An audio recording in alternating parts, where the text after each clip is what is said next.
2018 চনৰ অক্টোবৰ মাহত 26 বছৰীয়া এজন আমেৰিকান যুৱক জন এলেন চাও বিমানৰ জৰিয়তে পোৰ্ট ব্লেয়াৰ চহৰত উপস্থিত হ'ল। পোৰ্ট ব্লেয়াৰ হৈছে কেন্দ্ৰীয় শাসিত অঞ্চল আন্দামান নিকোবৰ দ্বীপপুঞ্জৰ ৰাজধানী চহৰ। কিন্তু যুৱকজনৰ বাবে পোৰ্ট ব্লেয়াৰ ফাইনেল ডেষ্টিনেশ্যন নাছিল। তেওঁ পোৰ্ট ব্লেয়াৰ চহৰত অকলশৰে 11 দিন কোৱাৰেণ্টিনত থাকি তেওঁৰ শৰীৰে কঢ়িয়াই লৈ ফুৰিব পৰা যিকোনো সংক্ৰামক ৰোগৰ পৰা নিজক পৰিষ্কাৰ কৰি ল'লে। কিন্তু তেওঁৰ ইয়াৰ পিছৰ উদ্দেশ্য আছিল যথেষ্ট প্ৰত্যাহ্বানমূলক আৰু জটিলতাৰে ভৰা। ইয়াৰ পিছত তেওঁ স্থানীয় মাছমৰীয়া এজনক লগ ধৰি তেওঁক 25,000 টকা উৎকোচ হিচাপে দিলে আৰু তেওঁক আমাৰ পৃথিৱীৰ সংস্পৰ্শৰ পৰা আঁতৰত থকা এটা দ্বীপত লৈ যাবলৈ মান্তি কৰালে। আৰু সেই দ্বীপটোৱেই হৈছে নৰ্থ চেণ্টিনেল আইলেণ্ড। এই দ্বীপত বাস কৰা লোকসকলক নৰ্থ চেণ্টিনেলিজ ট্ৰাইবৰ অংশ বুলি বিশ্বাস কৰা হয় আৰু তেওঁলোক হয়তো আমাৰ পৃথিৱীৰ লগত সংস্পৰ্শ নথকা অন্তিমটো জনগোষ্ঠী, অৰ্থাৎ তেওঁলোকে হয়তো পৃথিৱীৰ বাকী অংশৰ বিষয়ে একো নাজানে। জন এজন খ্ৰীষ্টান ধৰ্মীয় লোক আছিল আৰু তেওঁ আইলেণ্ডত বাস কৰা লোকসকলক খ্ৰীষ্টান ধৰ্মৰ শিক্ষা দিব বিচাৰিছিল। 14 নৱেম্বৰৰ ৰাতিৰ আন্ধাৰত তেওঁলোকে যাত্ৰা আৰম্ভ কৰিলে। 15 নৱেম্বৰৰ ৰাতিপুৱা গন্তব্য স্থানৰ পৰা কিছু দূৰৈত তেওঁ স্থানীয় মাছমৰীয়াজনক তেওঁৰ বাবে অপেক্ষা কৰিবলৈ ক'লে আৰু তেওঁ নিজৰ কায়কখন লৈ অকলশৰে গন্তব্যস্থানলৈ ৰাওনা হ'ল।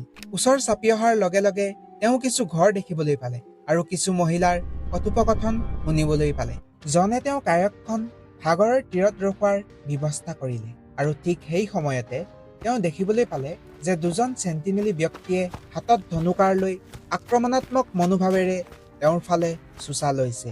তাকে দেখি তেওঁ লোক দুজনৰ ফালে আগবাঢ়ি গ'ল আৰু কমিউনিকেট কৰিবলৈ চেষ্টা কৰিলে। কিন্তু ব্যক্তি দুজনে জনক আক্ৰমণ কৰিবলৈ প্ৰস্তুত হ'ল আৰু ভয়তে জন পুনৰ ঘূৰি আহিল। কেইঘণ্টামানৰ পিছত সি পুনৰ চেষ্টা কৰিলে। এইবাৰ তেওঁ আইলেণ্ডটোৰ উত্তৰ দিশত গ'ল। দূৰৰ পৰা তেওঁ 6জন চেণ্টিনেলী ব্যক্তিক দেখা পালে আৰু তেওঁৰ ফালে চাই চিঞৰি থকা পৰিলক্ষিত হ'ল। জন লাহে লাহে তেওঁলোকৰ ফালে আগবাঢ়ি গ'ল আৰু লগত লৈ যোৱা উপহাৰসমূহ দিবলৈ চেষ্টা কৰিলে। ঠিক সেই সময়তে এগৰাকী মহিলা আৰু এজন সৰু ল'ৰাই ধনুলৈ তেওঁৰ ফালে চোচা ল'লে আৰু অকস্মাতে সৰু ল'ৰাজনে জনলৈ বুলি কাঁড় নিক্ষেপ কৰে। কিন্তু ভাগ্যক্ৰমে কাঁড়ডাল বাইবেলত লাগে আৰু জন ৰক্ষা পৰিল। জন পুনৰবাৰ সেই ঠাইৰ পৰা আঁতৰি আহিল আৰু নাৱলৈ বুলি ঘূৰি আহিল। ঘূৰি আহি তেওঁ মাক দেউতাকলৈ এখন চিঠি লিখিলে আৰু পুনৰ আইলেণ্ডলৈ বুলি অকলশৰে ৰাওনা হ'ল। কিন্তু এইবাৰ আৰু তেওঁ ঘূৰি নাহিল। Anyone landing on that island would be killed. That has been the history. The Sentinelese are the most isolated tribe in the world and have captured the imagination of millions.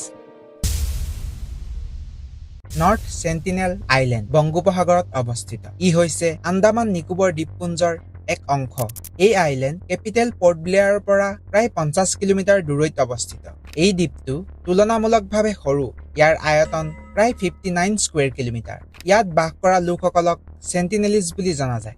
যিহেতু আধুনিক সভ্যতাকে ধৰি বাহিৰৰ জগতখনৰ লগত তেওঁলোকৰ কোনো সংস্পৰ্শ নাই, সেইকাৰণে তেওঁলোকৰ ভাষা, সংস্কৃতি আৰু জীৱন ধাৰণৰ পদ্ধতিৰ বিষয়ে বহুত কমেইহে জনা যায়। অনুমান কৰা হয় এই দ্বীপৰ পপুলেশ্যন 50ৰ পৰা 500ৰ ভিতৰত। সঠিক অনুমান কৰিব পৰা নাযায় যিহেতু বাহিৰা মানুহৰ প্ৰৱেশ চেণ্টিনেলিজ লোকসকলে গ্ৰহণ নকৰে। ইয়াৰ প্ৰথমটো উদাহৰণ হৈছে 1867 চনত, যেতিয়া ভাৰতৰ এখন বাণিজ্যিক জাহাজ অনুকূল বতৰৰ ফলত এই দ্বীপত খুন্দা মাৰে। জাহাজখনত থকা 106জন যাত্ৰীয়ে অকস্মাতে জংঘলৰ পৰা অহা কাঁড় আৰু শিলৰ আক্ৰমণৰ সন্মুখীন হ'বলগীয়া হয়। প্ৰায় এসপ্তাহৰ পিছত ব্ৰিটিছ টিম বোটৰ সহায়ত যাত্ৰীসকলক উদ্ধাৰ কৰা হ'ল।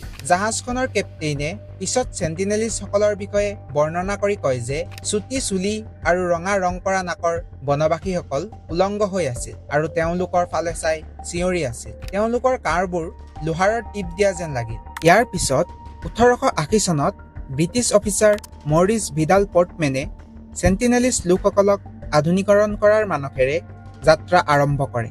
কিন্তু তেওঁলোকে চেণ্টিনেলিজ লোকসকলৰ লগত কোনো ধৰণৰ যোগাযোগ কৰিব নোৱাৰিলে, যিহেতু তেওঁলোকৰ ভাষা বাকী আন্দামানী ট্ৰাইবসকলতকৈ সম্পূৰ্ণ বেলেগ।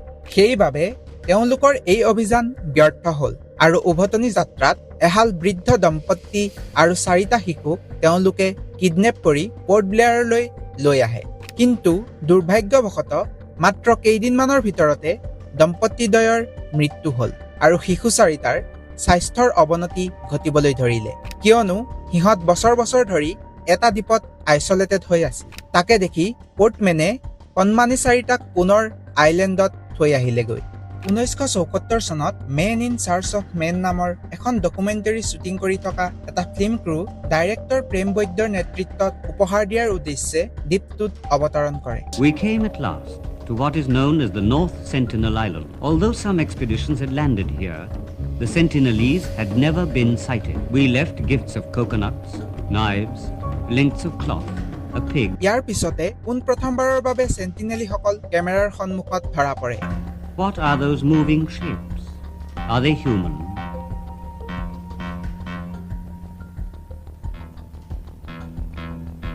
At last, the first glimpse of the Sentinelese.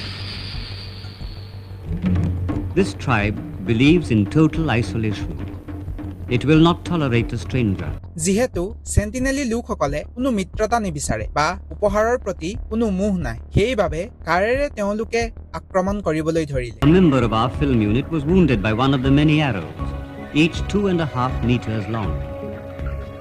He will carry this scar till his death. আমি যদি গুগল মেপত দ্বীপটোৰ নৰ্থ ৱেষ্ট কৰ্নাৰত জুম কৰি চাওঁ, তেনেহলে আমি দেখিবলৈ পাম এখন জাহাজৰ ধ্বংসাৱশেষ। 1981 চনত বাণিজ্যিক জাহাজ প্ৰাইম ৰ'জ বাংলাদেশৰ পৰা অষ্ট্ৰেলিয়ালৈ গৈ আছিল, কিন্তু ৱেডাৰ কণ্ডিশ্যন বেয়া হোৱাৰ কাৰণে জাহাজখনে দিশ হেৰুৱাই নৰ্থ চেণ্টিনেল আইলেণ্ডত খুন্দা মাৰে। আগৰবাৰৰ দৰে এইবাৰো সেন্টিনেলী লোকসকলে আক্ৰমণ কৰে, কিন্তু বেয়া বতৰৰ বাবে সিহঁতৰ কাৰে যাত্ৰীসকলৰ কোনো ক্ষতি কৰিব নোৱাৰিলে আৰু পিছত হেলিকপ্টাৰৰ সহায়ত যাত্ৰীসকলক উদ্ধাৰ কৰা হ'ল। 1991 চনত প্ৰথমবাৰৰ বাবে সেন্টিনেলিজ লোকসকলৰ দ্বাৰা ফ্ৰেণ্ডলি কণ্টেক্ট দেখিবলৈ পোৱা গ'ল। জানুৱাৰী মাহত ইণ্ডিয়ান এন্থ্ৰপলজিষ্ট মধুমালা চট্টোপাধ্যায়ৰ নেতৃত্বত এটা অভিযান চলোৱা হৈছিল। তেওঁৰ লগত আছিল মাত্ৰ কেইজনমান সহযোগী আৰু তেওঁলোকে নাৰিকল অফাৰ কৰিছিল আৰু প্ৰথমবাৰৰ বাবে সেন্টিনেলিজসকলে নাৰিকল গ্ৰহণ কৰিলে। ইয়াৰ ঠিক এমাহৰ পিছত পুনৰ এক অভিযান কৰে আৰু সেইবাৰ ত্ৰিলোকনাথ পণ্ডিত আৰু মধুমালা দুয়ো একেলগে গৈছিল। আগৰবাৰৰ দৰে এইবাৰো সেন্টিনেলিজসকলে কোনো আক্ৰমণ নকৰিলে আৰু পানীলৈ নামি আহি নাৰিকল গ্ৰহণ কৰিলে। আৰু এয়াই আছিল অন্তিমবাৰৰ বাবে সেন্টিনেলিজ লোকসকলৰ দ্বাৰা বন্ধুত্বসুলভ সঁহাৰি। ইয়াৰ পিছত যিমানবাৰ যোগাযোগৰ বাবে চেষ্টা চলাইছে, প্ৰত্যেকবাৰে আক্ৰমণৰ সন্মুখীন হৈছে। ইয়াৰ পৰিণামস্বৰূপে ভাৰত চৰকাৰে 1997 চনত সেই অঞ্চলত প্ৰৱেশ নিষেধ কৰিলে, কিন্তু দুৰ্ভাগ্যবশতঃ দুজন মাছমৰীয়া ভুলক্ৰমে আইলেণ্ডৰ কাষ পালেগৈ আৰু সেন্টিনেলিজ লোকসকলৰ আক্ৰমণৰ ফলত প্ৰাণ হেৰুৱালে। ইয়াৰ পিছত চৰকাৰে দ্বীপটোৰ 5 কিলোমিটাৰ ৰেডিয়াছত নিষিদ্ধ এলেকা হিচাপে ঘোষণা কৰিলে। সেন্টিনেলী লোকসকলক আধুনিকৰণৰ চেষ্টা কৰাটো উপযুক্ত নহয়। ইয়াৰ কেইবাটাও কাৰণ আছে। তাৰে প্ৰথমটো কাৰণ হৈছে কালচাৰেল প্ৰিজাৰ্ভেশ্যন বা সাংস্কৃতিৰ সংৰক্ষণ। সেন্টিনেলীসকলৰ এক নিজস্ব ইউনিক সংস্কৃতি আছে, যিটো তেওঁলোকে হাজাৰ হাজাৰ বছৰ ধৰি ৰাখিছে। তেওঁলোকৰ পৰম্পৰাগত জীৱনশৈলীত হস্তক্ষেপ কৰিলে তেওঁলোকে হয়তো সাংস্কৃতিক ঐতিহ্য হেৰুৱাব পাৰে। দ্বিতীয়টো কাৰণ হৈছে ভালনাৰেবিলিটি টু ডিজিজ, অৰ্থাৎ ৰোগৰ প্ৰতি দুৰ্বলতা। সেন্টিনেলিজসকলৰ বাহিৰৰ জগতখনৰ লগত কোনো সংস্পৰ্শ নাই। যিবোৰ সাধাৰণ ৰোগ আমাৰ হোৱা দেখা যায়, তেওঁলোকৰ হয়তো সেই সাধাৰণ ৰোগৰ প্ৰতিৰোধ ক্ষমতাৰ অভাৱ হ'ব পাৰে। আমাৰ সংস্পৰ্শলৈ আহিলে হয়তো তেওঁলোকৰ কমিউনিটিৰ মাজত ভয়ংকৰ প্ৰভাৱ পৰিব পাৰে। আইচলেটেড হৈ থাকিব বিচৰা সেন্টিনেলীসকলৰ ইচ্ছাক আমি সন্মান কৰাটো প্ৰয়োজনীয়। এই ভিডিঅ'টো ইমানতে সামৰণি মাৰি মই পাৰ্শ্বই তোমালোকৰ পৰা বিদায় মাগিছোঁ।